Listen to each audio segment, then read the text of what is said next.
ভাই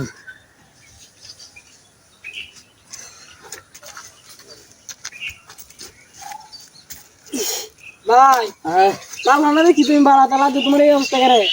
আরে ভাই আর কইস না, কালকে আমার আব্বা বুঝছস হঠাৎ করে আমার কইতেছে যে আমার যে ব্যবসা বাণিজ্য আছে এটা তোরে বুঝাই দিয়াম, এখন তুই আমার লগে চাঁদের উঠে লো।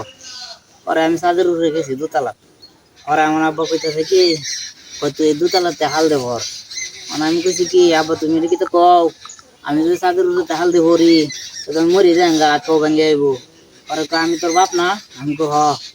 তুই আমার কথা বিশ্বাস করত না, আমি কো হ। তুই বিশ্বাস করলে হাল দে, তো কিছু হইতো না। পরে আমি টাস করে হাল দিছি পরে আমার এই অবস্থা। পরে উঠতে হারলে পরে কইলাম আব্বা তুমি আমার বাপ হয়ে আমার হাল দে ওই ট্যাংটা বাংলা।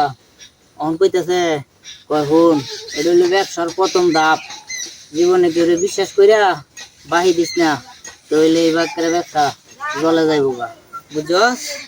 এই কারণে এই অবস্থা।